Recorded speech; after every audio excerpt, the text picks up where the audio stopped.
सरस्वती व्यासं ततो जयमुदीरये। मूकं करोति वाचालं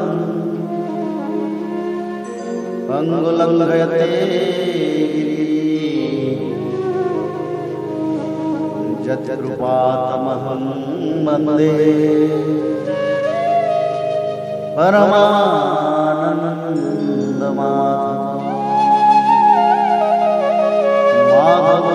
माधवो वाक्यं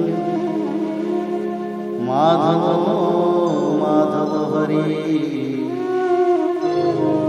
परन्ते साधवा नित्यं सकलकार्येषु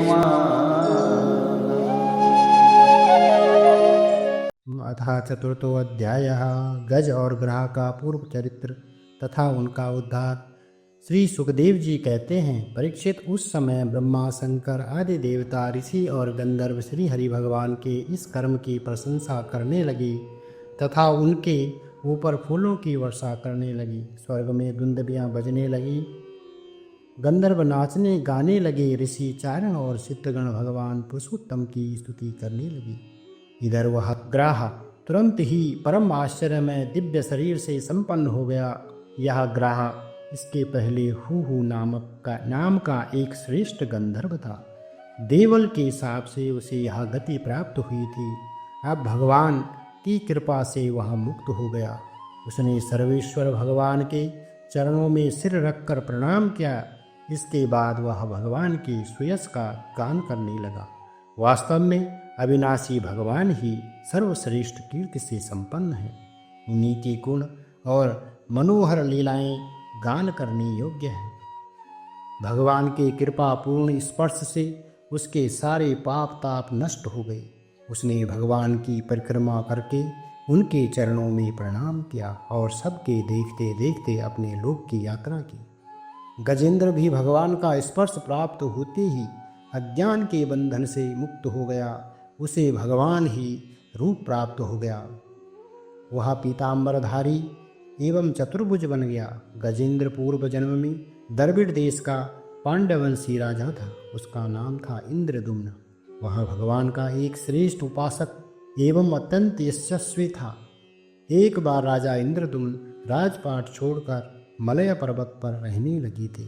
उन्होंने जटाएं बढ़ा ली, तपस्वी का भेष धारण कर लिया। एक दिन स्नान के बाद पूजा के समय मन को एकाग्र करके एवं मौन व्रती होकर वे सर्वशक्तिमान भगवान की आराधना कर रहे थे। उसी समय देव योग से परम यशस्वी अगस्त्य मुनि अपनी शिष्य मंडली के साथ वहां आ पहुंचे। उन्होंने देखा कि यह प्रजापालन और गृहस्थोचित अतिथि सेवा आदि धर्म का परित्याग करके तपस्वियों की तरह एकांत में चुपचाप बैठकर उपासना कर रहा है। इसलिए वे राजा इंद्रदुम्न पर क्रुद्ध हो गए। उन्होंने राजा को यह शाप दिया, इस राजा ने गुरुजनों से शिक्षा नहीं ग्रहण की है, अभिमानवश परोपकार से निवृत्त होकर मनमानी कर रहा है। ब्राह्मणों का अपमान करने वाला यह हाथी के समान जड़ बुद्धि है, इसलिए इसे वही घोर अज्ञानमयी हाथी की योनि प्राप्त हो। श्री सुखदेव जी कहते हैं, परीक्षित, साप एवं वरदान देने में समर्थ अगस्त्य ऋषि इस प्रकार साप देकर अपनी शिष्य मंडली के साथ वहां से चले गए। राज ऋषि इंद्रदुम्न ने यह समझकर संतोष किया कि यह मेरा प्रारब्ध ही था। इसके बाद आत्मा की विस्मृति करा देने वाली हाथी की योनि उन्हें प्राप्त हुई। परंतु भगवान की आराधना का ऐसा प्रभाव है कि हाथी होने पर भी उन्हें भगवान की स्मृति हो ही गई। भगवान श्री हरि ने इस प्रकार गजेंद्र का उद्धार करके उसे अपना पार्षद बना लिया। गंधर्व सिद्ध देवता उनकी इस लीला का गान करने लगे और वे पार्षद रूप गजेंद्र को साथ ले गरुड़ पर सवार होकर अपने अलौकिक धाम को चले गए। कुरुवंश शिरोमणि परीक्षित, मैंने भगवान श्री कृष्ण की महिमा तथा गजेंद्र के उद्धार की कथा तुम्हें सुना दी।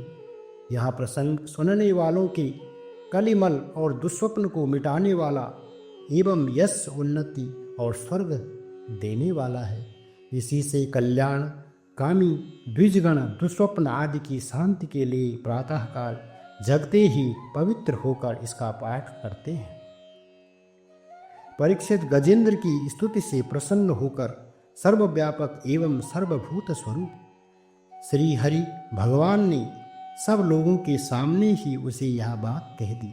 श्री भगवान ने कहा, जो लोग रात के पिछले प्रहर में उठकर इंद्रियानि ग्रहण पूर्वक एकाग्र चित्त से तेरा तथा इस सरोवर पर्वत एवं कंदरा वन बेत कीचक और बांस के झुरमुट यहाँ के दिव्य वृक्ष तथा पर्वत शिखर मेरे ब्रह्मा जी और शिवजी के निवास स्थान मेरे प्यारे धाम क्षीर सागर प्रकाशमय श्वेत द्वीप श्रीवत्स कौस्तुकमणि वनमाला मेरी कौमुद की गदा सुदर्शन चक्र पंचजन्य शंख पक्षीराज गरुड़ मेरे सूक्ष्म कला स्वरूपी शेष जी मेरे आश्रय में रहने वाली लक्ष्मी देवी ब्रह्मा जी देवऋषि नारद शंकर जी तथा भक्तराज प्रहलाद मत्स्य कच्छप वराह आदि अवतारों में किए हुए मेरे अनंत पुण्यमय चरित्र सूर्य चंद्रमा अग्नि ओंकार सत्य मूल प्रकृति गौ ब्राह्मण अविनाशी सनातन धर्म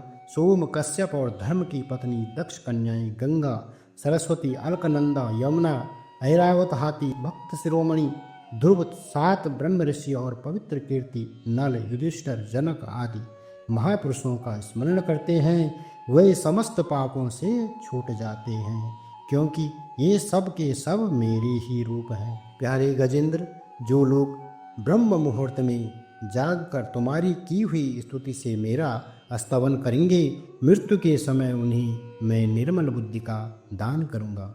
श्री सुखदेव जी कहते हैं, परीक्षित, भगवान श्री कृष्ण ने ऐसा कहकर देवताओं को आनंदित करते हुए अपना श्रेष्ठ शंख बजाया और गरुड़ पर सवार हो गए।